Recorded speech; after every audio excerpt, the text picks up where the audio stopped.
그런데 법인 사업자로 하려고 하는 이유 중에 가장 큰 이유는 실제로 우리나라에 사업을 하고 싶어하는 중국 분들의 대부분이 국내 비자가 없거나 신분증이 없으신 외국인 등록증이 없으신 그러니까 거소증이라고 그러는데 외국인이 맞습니다. 한국에 머물 때 받는 걸 거소증이라고 하거든요. 세무상으로는 비거주자라고 합니다. 네네네. 그런 분들의 경우에는 네. 개인 사업자로 등록이 불가능하기 때문에 법인 형태로 설립을 하고 법인 형태로 사업을 하고 계시는 경우가 많습니다. 그러니까 쉽게 얘기하면 나는 지금 중국에 있는데 중국에서 물건을 소싱하고 한국에 있는 시장에 팔고 싶다는 경우에 한국에는 주소가 없기 때문에 한국에다가 법인을 내고 그 법인 사업자를 통해서 판매를 하게 된다. 왜냐면 법인 사업자는 또 하나의 새로운 인격체니까. 네, 여러분 안녕하세요. 반갑습니다. 아나운서 김현웅입니다. 오늘은 한월 비즈니스 센터 비상주 사무실과 관련해서 우리나라 사람이 아닌 외국 분들, 특히 그 중에서도 중국 분들이 우리나라에서 사업을 해야 될 경우 어떻게 해야 되는지 여기에 대한 자세한 이야기를 좀 나눠보도록 하겠습니다. 자, 오늘 함께 하실 분 소개 좀 부탁드리겠습니다. 안녕하세요. 네, 안녕하세요. 저는 세무회계 현양의 이용희 세무사라고 합니다. 사무실 여의도에 있고요. 예. 현재 중국 분들을 특화해서 많은 사업자분들을 저희를 통해서 세금 신고도 하고 있고요. 대략 1000개가 넘는 법인들이 저희 쪽에서 같이 수임되어서 같이 업무를 보고 있습니다.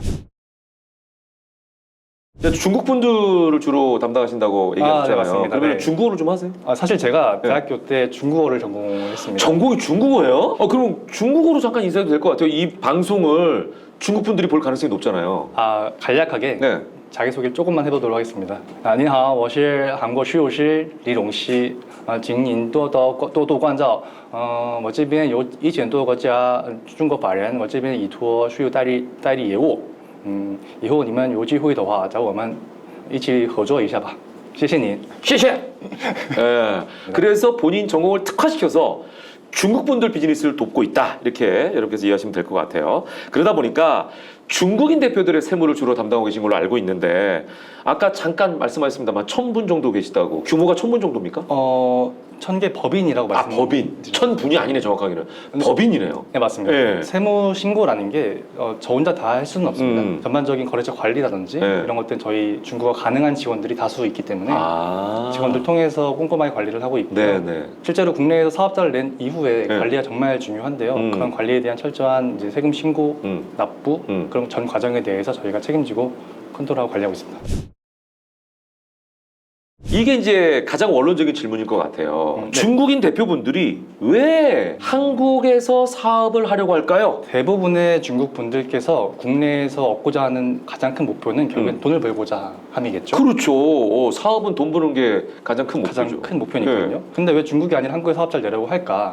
그리고 사업자를 내는 것도 복잡하고 어렵습니다. 그럼에도 불구하고 사업자를 내려고 한 이유는 대부분의 경우에 전자상거래 소매업, 그럼 제조업 이런 것들을 하려고 하시는 건데 같은 상품을 판매를 하더라도 한국에서 팔 때 중국보다 훨씬 더 마진율이 높습니다. 그래요? 이제 그러다 보니 좋은 상품을 저가에 소싱을 해서 국내에서 비싸게 팔 수 있다라면 중국 분들은 국내 사업자를 내서라도 이 사업을 한번 해보자 라는 게 가장 크신 것 같고요. 이런 것들이 점차 입소문이 나고 있는 것 같아요.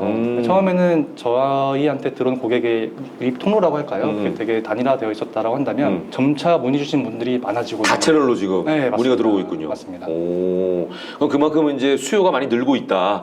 소문이 많이 났다. 대한민국이 아주 좋은 시장이다. 좋은 시장이 이런 생각을 갖고 계시다는 건데. 맞습니다.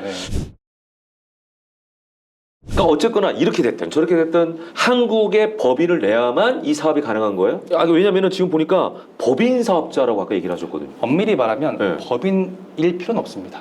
그래요? 네. 법인일 필요는 없고요. 국내 사업자가 있어야 되거든요. 예, 그렇죠. 근데 국내 사업자 유형은 크게 개인 사업자와 법인 사업자로 구분이 됩니다. 그런데 법인 사업자로 하려고 하는 이유 중에 가장 큰 이유는 실제로 우리나라에 사업을 하고 싶어하는 중국 분들의 대부분이 국내 비자가 없거나 신분증이 없으신 외국인 등록증이 없으신 그러니까 거소증이라고 그러는데 외국인이 맞습니다. 한국에 머물 때 받는 걸 거소증이라고 하거든요. 세무상으로는 비거주자라고 합니다. 네네네. 그런 분들의 경우에는 개인 사업자로 등록이 불가능하기 때문에 법인 형태로 설립을 하고 법인 형태로 사업을 하고 계시는 경우가 많습니다. 그러니까 쉽게 얘기하면 나는 지금 중국에 있는데 중국에서 물건을 소싱하고 한국에 있는 시장에 팔고 싶다는 경우에 한국에는 주소가 없기 때문에 한국에다가 법인을 내고 그 법인 사업자를 통해서 판매를 하게 된다. 왜냐면 법인 사업자는 또 하나의 새로운 인격체니까. 이렇게 되는 거죠? 맞습니다. 법인격? 네. 예, 알겠습니다. 그렇다면 법인은 어떻게 설립이 되는가? 그 절차가 복잡하지 않나? 이 부분이 궁금할 것 같아요. 실제로 정말 복잡하긴 합니다. 네. 실제로 우리나라에서 우리나라 신분증이 있는 개인이 법인격을 부여받기 위해 등기부등본을 발급받고 네. 설립하는 것 또한 엄청나게 번거로운 절차를 거쳐야 되는데 하물며 우리나라 비거주자 이신 분이 우리나라의 법인 설립한다라는 건 별도의 절차와 까다로운 검토 과정을 거쳐야만 하기 때문에 번거롭습니다. 그 본인이 직접 또 올 수가 없는 상황인 거 아니에요? 그렇죠. 대부분의 서류는 저희가 이제 페이퍼로 네. 왔다 갔다 하게 되고요. 예. 절차를 조금 설명을 드린다고 네. 했을 때는 법인의 경우에는 법인격이 처음에 부여가 되어야 합니다. 그게 법인 등기사항 전부 증명서라고 법원에서 발급해준 서류인데요. 그 서류를 발급받기 위해 첫 번째 단계로서 그 대표자의 신분증 그리고 여권 같은 그런 신분을 확인할 수 있는 서류들에 대한 네. 공증을 거쳐야 되는데요. 또 문제가 생깁니다.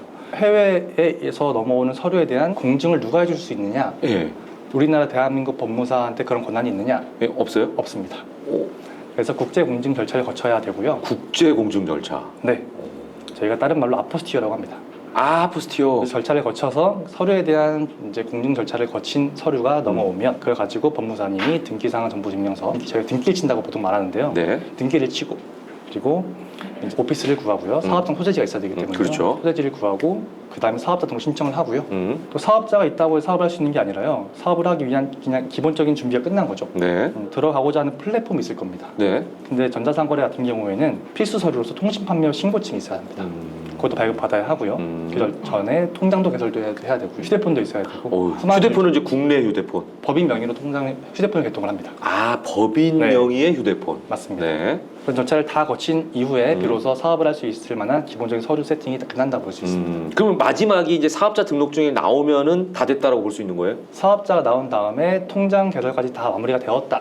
라고 했을 때는 그러니까 거의 거래가 끝났습니다. 이루어지는 통장까지 사업자 등록증이 나오고 거래가 이루어질 수 있는 계좌까지 개설이 됐을 때 한국에서 법인 사업을 할 수 있는 모든 과정이 마쳤다, 마무리가 됐다 이렇게 볼 수 네, 있는 맞습니다. 거네요. 네. 거기서 아까 궁금한 게 아포스티오 같은 경우는 어디서 그럼 받는 거예요? 국제 인증이라는 거는? 보통의 경우 홍콩에서 많이 받고 아, 있습니다. 홍콩에서. 네. 그러면 지금 이게 언뜻 들어도 되게 복잡하거든요. 개인적으로 잘 못할 것 같은데 이 모든 과정을 대행을 해주나요? 네, 그렇죠.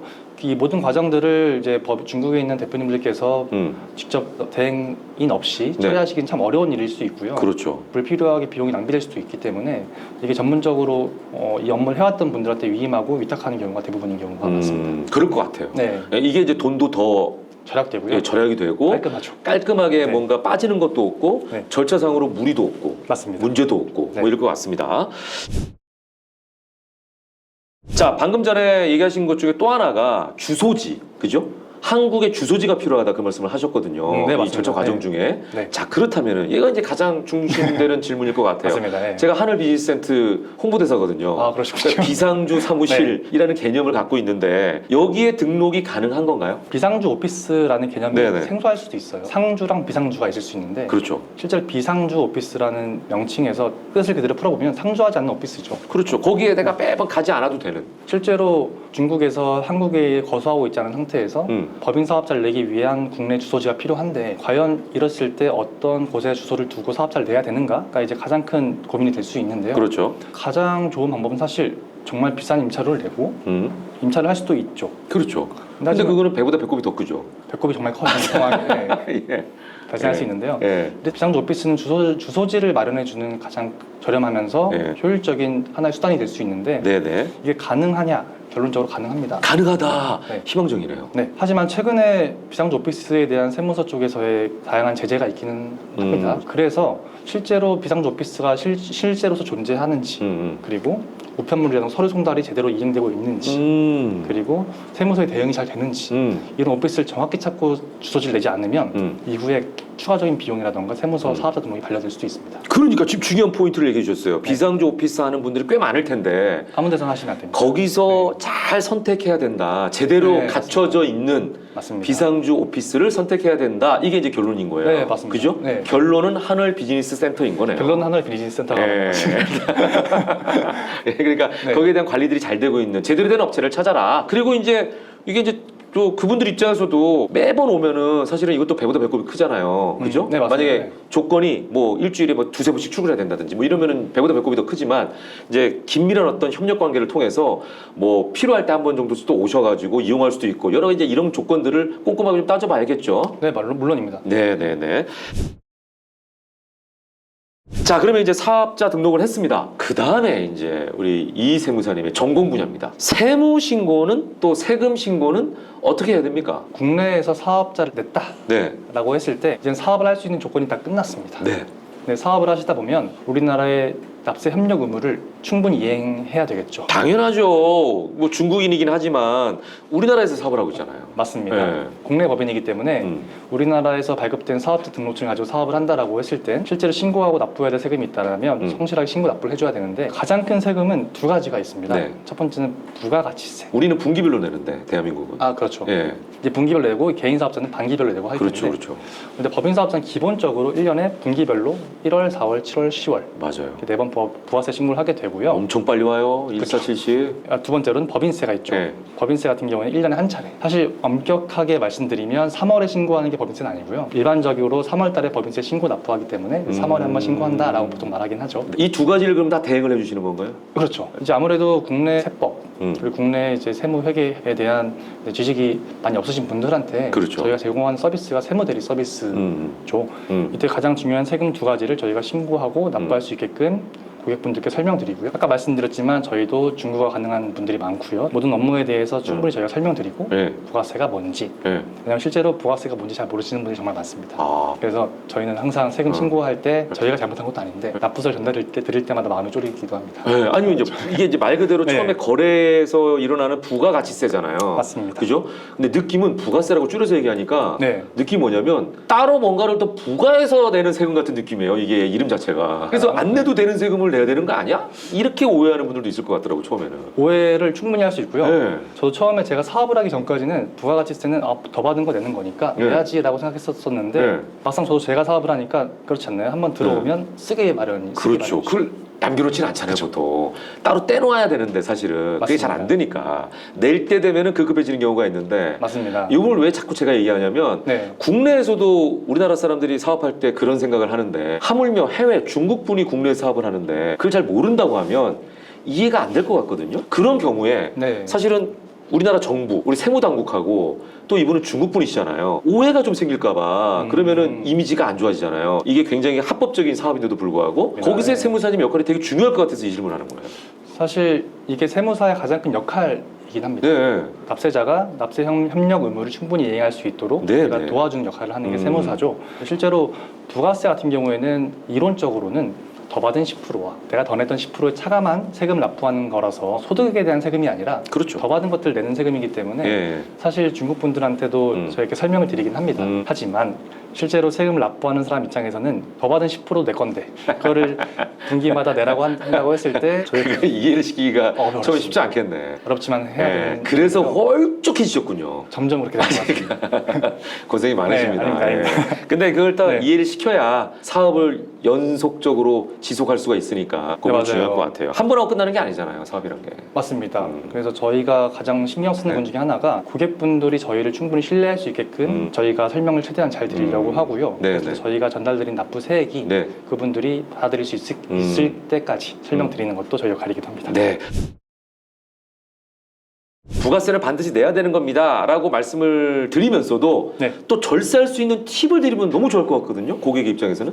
사실 절세는 신고할 때 할 수 있는 건 아니고요. 매출이 발생되는 그 과정. 그래서 미리 선행되어야 합니다. 오. 그런 것들 저희가 미리 말씀드리긴 하는데요. 네네. 아까 말씀드렸던 것처럼 소매업의 경우에는 재고가 있다고 했죠. 그랬을 때 재고라는 것 중에서 상품을 저희가 의미를 하는데 상품 금액이 실제로 소매업 하시는 분들의 가장 큰 비용을 차지를 합니다. 당연하죠. 그렇죠. 지금 돈은 주고 샀는데 그렇죠. 안 팔렸으니까 돈이 묶여 있는 거 아니에요. 그렇죠. 네.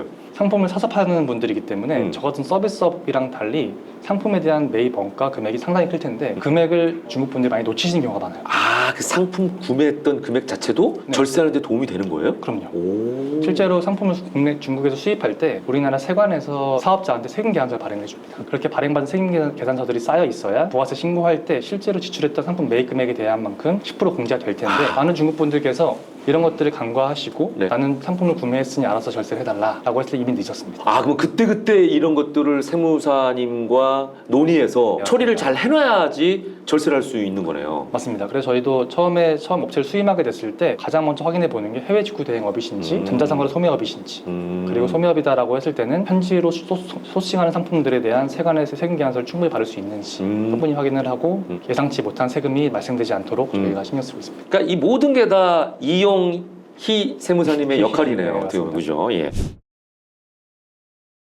자, 이제 마지막으로 가장 유의할 점이 있다면 뭐가 있을까요? 최근에 중국 분들이 한국에서 사업하는 것에 대한 관심이 커진 만큼 네. 그 반대급부로서 발생하는 문제들도 사실 좀 있습니다. 있어요? 네. 예, 예를 들면? 어떤 게 있냐면 사업자를 내서 국내에서 사업을 하고 있음에도 불구하고 세금을 제대로 신고하지 않는다거나 납부하지 않는다거나 네. 사업 외 용도로 사업자를 사용한다거나 그런 경우가 종종 발생하는데 네네.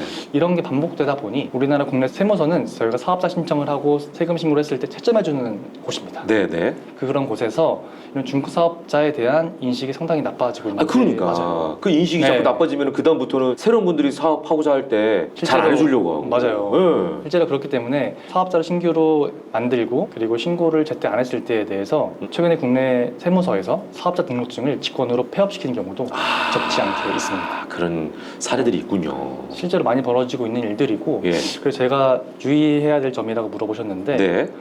반드시 세무대리인을 선임하셔야 되고요. 네. 세무대리인 선임해야 되는 것에 대한 가장 큰 이유는 필요한 때에 세금을 정확히 신고해 주셔야 되는 것 첫 번째, 그리고 세금 납부가 지체되지 않도록 납부를 제때 할 수 있도록 이제 안내해 드리는 거에 따라 잘 이행할 수 있게끔 하는 것 두 가지가 반드시 설명되어야 실제로 사업을 하고 있음에도 불구하고 갑자기 어느 날 사업자가 말소되고 통장이 묶이고 구입해 놓은 상품이 쿠팡에 묵혀 있는 상황이 발생되지 않을 수 있습니다. 끊임없이 나는 제대로 된 사업자입니다라는 거를 입증해야 자꾸 알려줘야죠. 얘기를 해줘야 되고, 그죠? 네, 맞습니다. 근데 이게 어떤 선의의 피해자는 잘 몰라서 이렇게 당할 수도 있을 것 같거든요. 네, 맞아요. 자, 그렇기 때문에 반드시 이런 믿을 수 있는 세무사 분들과 협업을 처음부터 하는 게 중요하다. 그리고 아까 말씀드린 대로 주소지도 반드시 믿을 수 있는 비상주 오피스텔을 이용하셔라. 이 맞습니다. 말씀을 꼭 드리고 싶네요. 네. 얘기를 듣고 보니까 저도 굉장히 좀 매력을 느끼게 되는데 저는 네. 대한민국 사람이잖아요. 그럼에도 불구하고 혹시 로켓 크로스를 바로 활용할 수 있나요? 저도 물론입니다. 저도 할 수 있습니까? 물론입니다. 로켓 크로스? 네. 외국인이 아니어도 가능한 거예요? 물론 가능합니다.